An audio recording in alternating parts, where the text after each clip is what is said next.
Nah, Bapak Ibu, kebetulan yang hadir di sini teman-teman narasumber ini adalah mereka yang sudah terbiasa dengan exposure internasional. Pembicara yang ketiga, Pak Teguh Santosa ini orang yang perjalanan keliling dunianya luar biasa. Saya ingin mendapat konfirmasi sebelum tentu saja nanti Anda menanggapi tulisan Mas Samsul Ma'arif ini. Yang patut disayangkan dari kita nggak terlalu dianggap di dunia internasional. Karena tadi kita tidak punya value yang jelas. Jadi ketika ini Indonesia kemana sih gitu nggak jelas kan orang kemudian ya nggak tahu, akhirnya tidak cukup menganggap kita. Mohon maaf, India diasporanya luar biasa di lembaga-lembaga internasional ya Pak Tom, bahkan Filipina atau apalagi negara tetangga kita, Singapura dan Malaysia. Dan kita bisa, tetapi pada akhirnya kita butuh pemimpin yang menjadi rising star dunia. Jadi rising starnya bukan di Indonesia ya Pak. Iya. Mas Teguh, silakan Mas. Kita persilakan untuk panjenengan. Baik, terima kasih. Assalamualaikum warahmatullahi wabarakatuh. Jadi sekarang sudah terjawab satu pertanyaan mengapa saya pakai kaos warna hitam. Karena ada dua Teguh. Jadi harus dipisahkan. Ya, jadi saya mengalah. Saya bikin kaos sendiri supaya jadi hitam. Ya. Bapak Ibu sekalian, barangkali saya orang yang paling asing di ruangan ini. Saya perkenalkan sedikit diri saya ya. Jadi saya juga bukan pengamat media saya sebetulnya. Saya juga masih aktif menjadi wartawan. Ya beliau berdua ini senior saya Pak Tom, bersama dengan Bang Ramadan Pohan apalagi. Ya, jadi waktu dulu perang Afgan, Bang Ramadan Pohan ini masih di Washington DC. Sebelum saya berangkat ke perbatasan Afghanistan, narsum saya beliau. Nanya, apa cerita dari Gedung Putih? Ya, dan saya waktu mau sekolah ke Hawaii itu ketemu Mas Anies. Ketika itu dia masih ketua atau semacam direktur politik di Indonesia Institute di Jakarta. Dia baru pulang dari NIU. Direktur eksekutif. Direktur eksekutif. Dia tanya saya bilang saya mau sekolah ke Hawaii. Mau ambil apa Mas katanya? Saya bilang saya mau ngambil Future Studies. Jadi Pak Tom saya ngambil Future Studies di Hawaii. Dan karena saya ngambil Future Studies itu, salah satu yang saya baca adalah disertasinya Anies Baswedan. Di sana dia mencoba untuk menjawab pertanyaan masa depan politik Islam di Indonesia. Dan disertasi itu yang saya salut dan waktu itu saya belum terpikirkan, itu tidak menggunakan istilah Islam politik atau politik Islam. Tetapi juga partai politik Islam, nggak ada istilah itu. Karena fenomena yang ditangkap adalah yang kanan juga cenderung ke tengah, Indonesia nih soalnya. Yang kiri juga sebetulnya cenderung ke tengah. PDIP misalnya waktu itu baru mendirikan Baitul Muslimin Indonesia dengan Pak Din. Kebetulan saya juga warga perserikatan. Saya anak buahnya Kiai di lembaga hukum. Lembaga hubungan kerjasama internasional. Nah, jadi saya baca itu. Ya, makanya akhirnya tesis saya itu juga terpengaruh oleh disertasi Anies Baswedan. Judul tesis saya itu Pak Tom, The Vanishing Wall, tembok yang menghilang. Jadi istilah yang digunakan oleh Anies Baswedan itu adalah Islam Friendly Party. Jadi semua partai politik di Indonesia ini, dia terbuka pada aspirasi umat Islam. Makanya tadi kalau Pak Tom sempat menyitir tadi misalnya tentang perkawinan politik antara Anies Baswedan dengan Muhaimin Iskandar, saya kira itu luar biasa. Ya. Jadi perdebatan Islam modern, perdebatan dengan Islam tradisional selama ini radikal. Nah ini Mas Teguh ini tahu nih, saya pernah punya masalah juga dulu itu, ya. Beliau ikut bantu selesaikan masalah itu, aman kita. Memang kalau jalan sama beliau ini aman. Ya, jadi itu luar biasa. Jadi istilah dia tuh Islam Friendly Party. Nah Bapak Ibu, saya kira memang Mas Anies ini terlambat jadi presiden. Benar.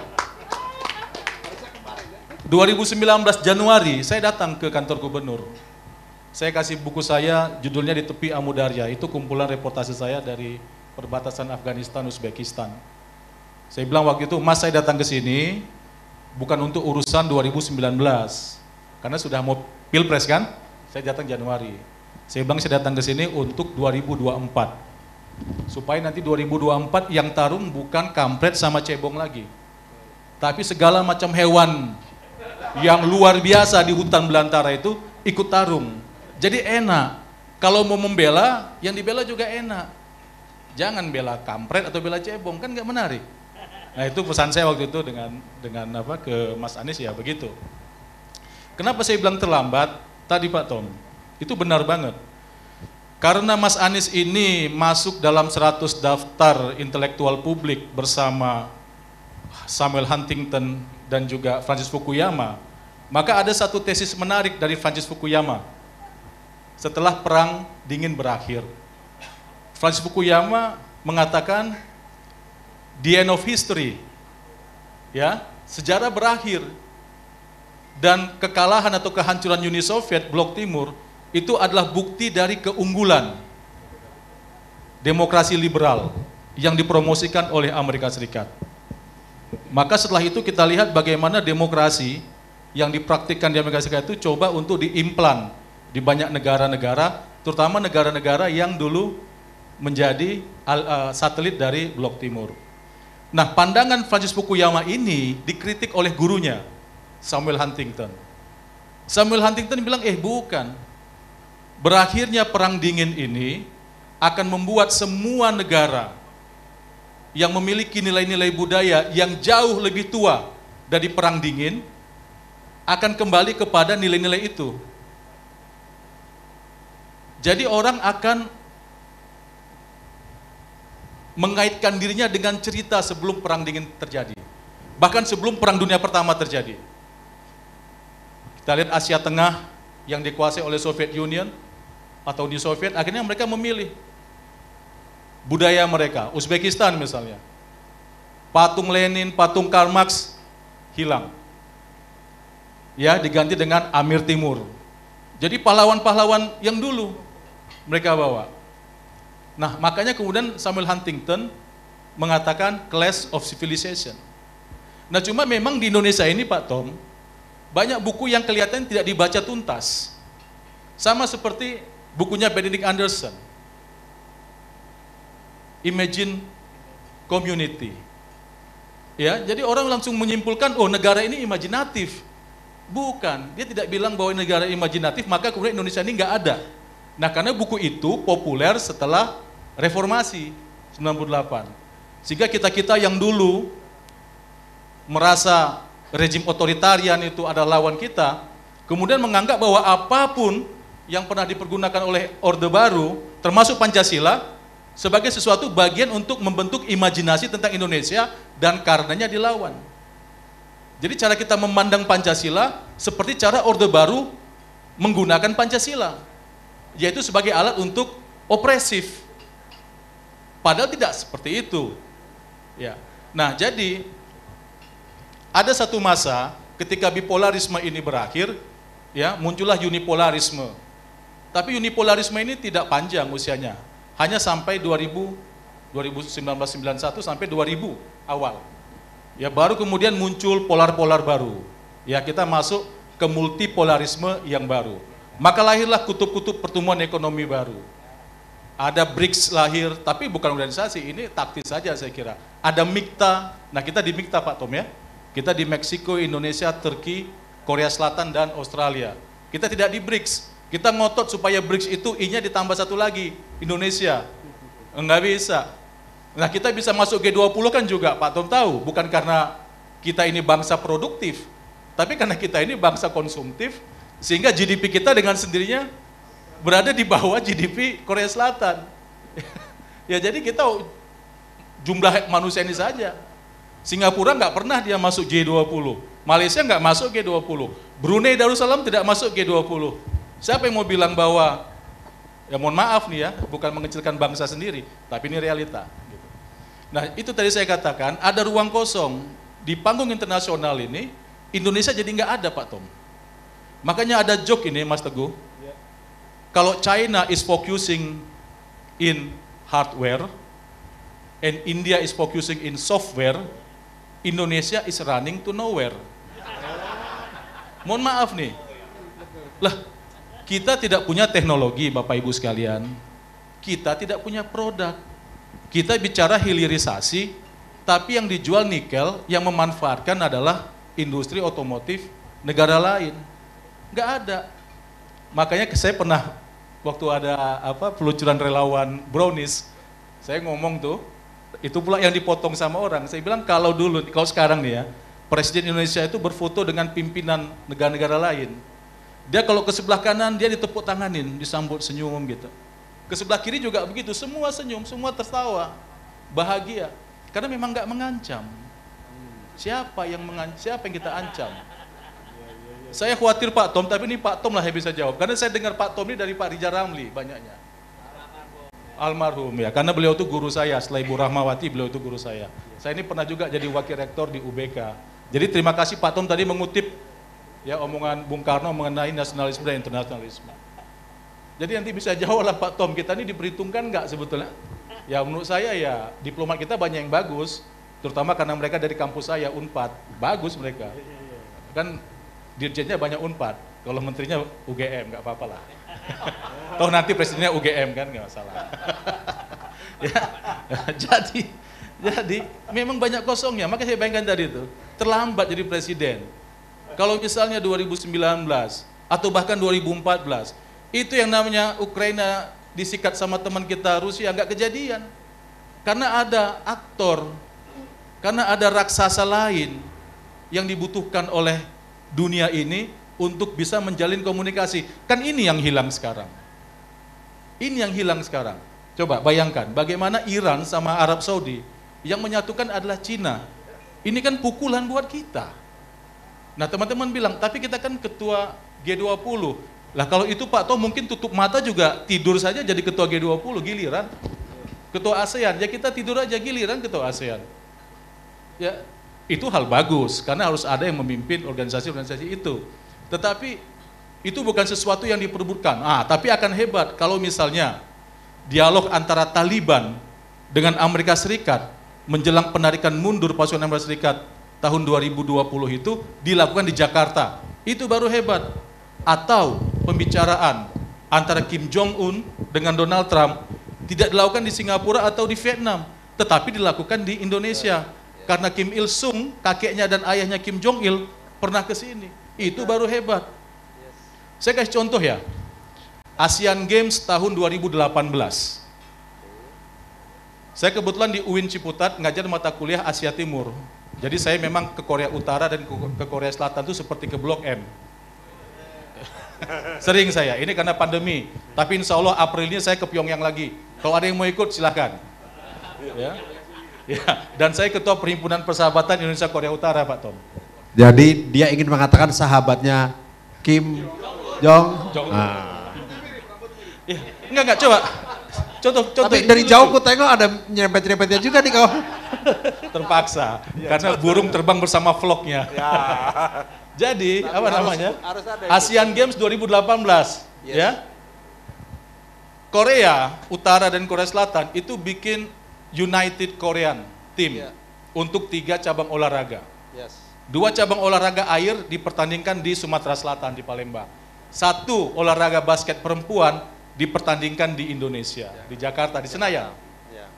Sebelum Asian Games, 2 duta besar dari 2 Korea ini diundang ke istana oleh Presiden Jokowi. Foto-foto, saya senang. Ini tanda-tanda ke arah perdamaian di semenanjung Korea, Pak Tom. Nah, begitu pertandingannya terjadi, itu tidak dianggap sebagai satu peristiwa politik yang berusaha untuk menempatkan kita dalam satu epicentrum perdamaian dunia. Itu hanya jadi peristiwa olahraga biasa dan wartawan nggak banyak juga. Tidak diamplifikasi, tidak dikapitalisasi bahwa inilah Indonesia. Inilah Indonesia.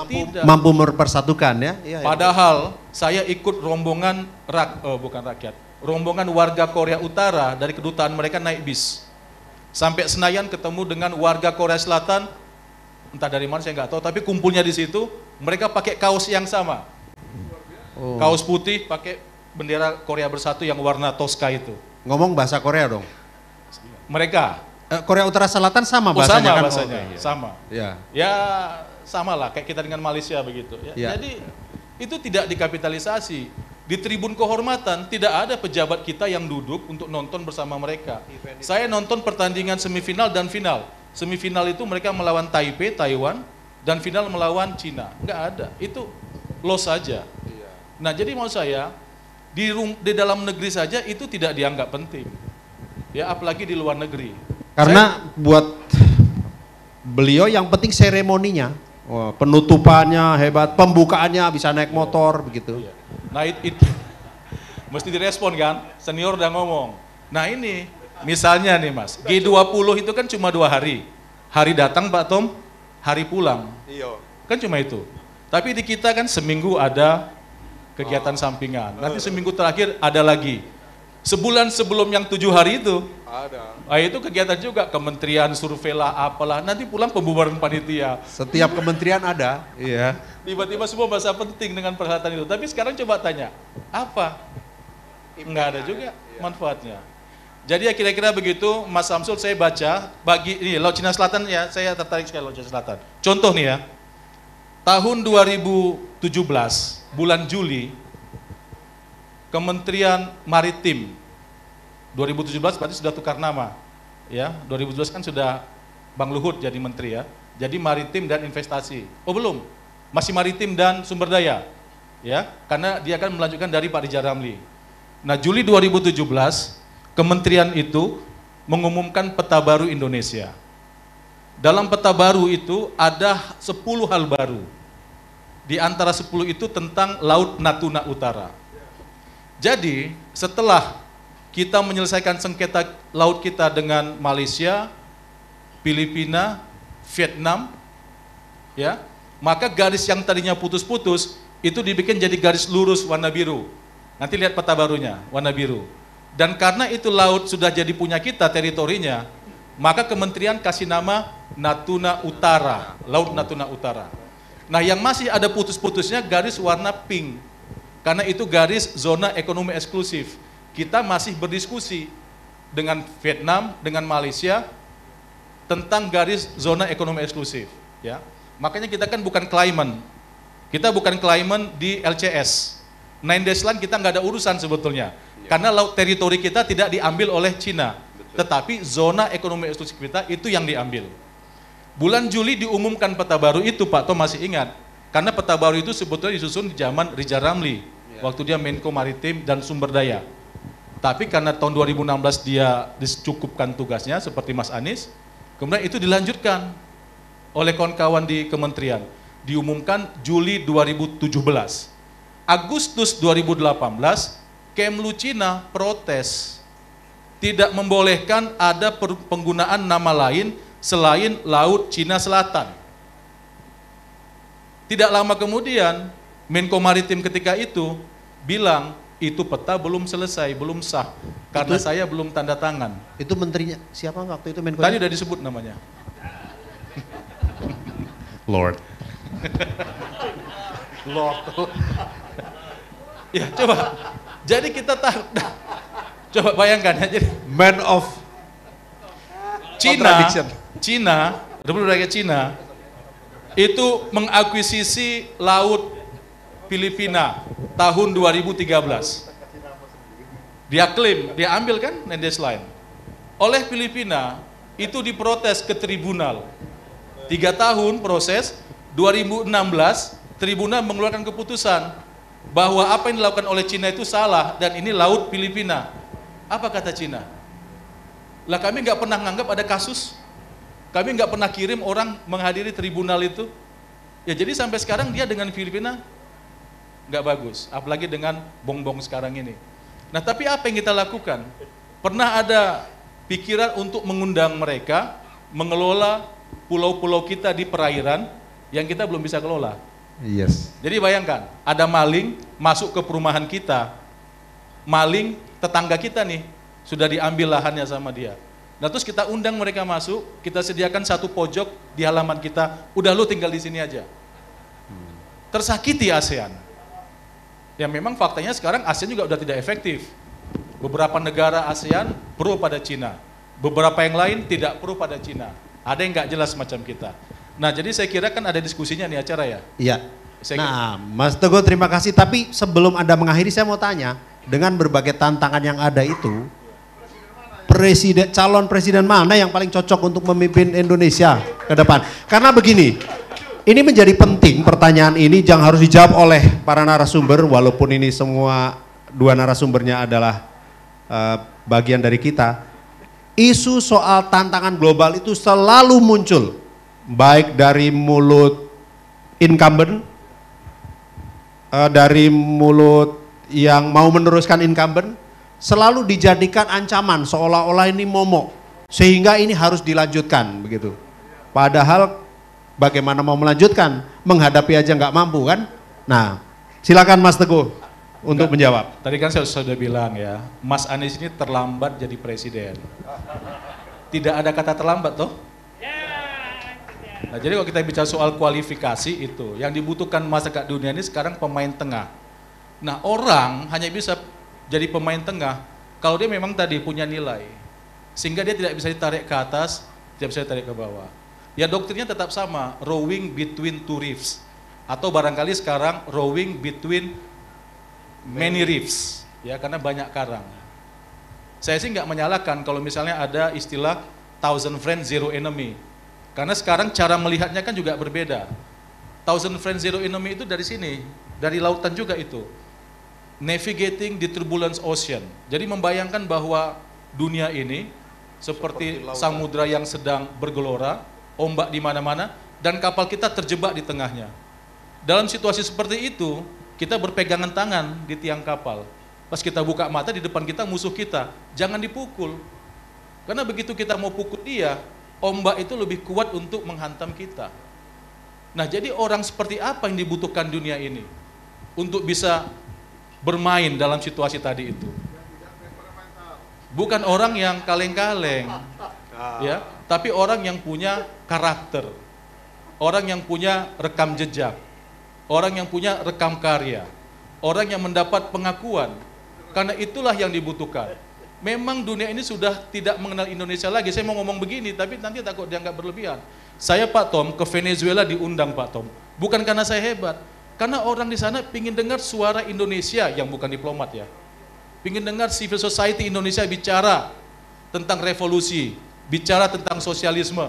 Enggak ada. Saya diundang ke Kuba juga untuk ngomong begitu saja. Karena mereka ingin dengar Indonesia ini apa, bukan Indonesia latar depan. Kalau Indonesia latar depan ya sudahlah kan, ketahuan ketemu di PBB saja. Tapi di belakang Indonesia ini apa sebetulnya pikiran-pikirannya. Nah ini kosong. Sekarang aja nih kok kita main ke Rusia sebagai turis nih Bang, orang tanya, are you Malaysian? Coba tuh, are you Malaysian? Saya jawab, no, I am Thai.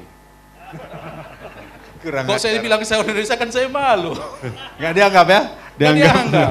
Nah baik. Jadi kita butuh orang yang dianggap. Dan untuk itu nanti silakan baca bukunya Mas Samsul Muarif. Baik, kita berikan tepuk tangan buat Mas Teguh.